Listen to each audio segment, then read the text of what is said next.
राज्यातील रिक्षा आणि टॅक्सी चालकांना सामाजिक सुरक्षा आणि कल्याणकारी योजनांचा लाभ मिळावा या उद्देशाने स्थापन केलेल्या Dharmaveer Anand Dighe Maharashtra auto rickshaw meter taxi चालक कल्याणकारी मंडळाची गुरुवारी पहिली बैठक झाली।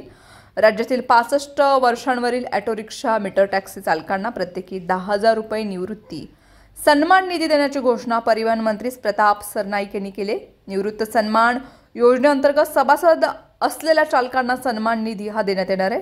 तसेच उत्कृष्ट रिक्षा टॅक्सी चालक, उत्कृष्ट रिक्षा टॅक्सी चालक संघटना, उत्कृष्ट रिक्षा स्टँड यांच्यासाठी आकर्षक बक्षीस योजना दरवर्षी राबवली जाईल असंही सरनाईक यांनी सांगितले। मंडळाच्या सभासद चालकांसाठी जीवन विमा, अपंग विमा योजना राबवण्याचं विचाराधीन आहे। त्यांच्या मुलामुलींसाठी शिष्यवृत्ती योजनाही राबवली जाणार आहे। कर्तव्यावर असताना एखाद्या चालकाला दुखापत झाल्यास त्याला या कल्याणकारी मंडळाच्या माध्यमातून अर्थसहाय्य केले जाणार आहे असंही सरनाईक म्हणाले।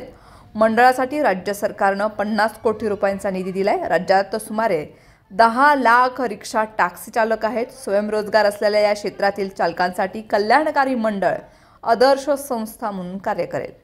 भविष्यात केंद्र आणि राज्य सरकारच्या विविध कल्याणकारी योजना मंडळाच्या माध्यमातून राबवण्यात येणार आहेत असं सरनाईक यांनी सांगितले। तमाम सोलापूरकर ज्याची आतुरतेने वाट पाहतात ते सोलापुरातील भव्य दिव्य प्रदर्शन सोलापूर इलेक्ट्रॉनिक्स डीलर्स असोसिएशन द्वारा electronics, computer, telecommunication, home appliances, solar system, fitness इक्विपमेंटचं भव्य प्रदर्शन इलेक्ट्रो 2025 यंदा रौप्य महोत्सवी वर्ष दिनांक 12 ते 18 फेब्रुवारी 2025 वेळ दुपारी 4 ते 9:30 पर्यंत तर रविवार सकाळी 11 ते 9:30 पर्यंत। स्थळ होम मैदान सोलापूर।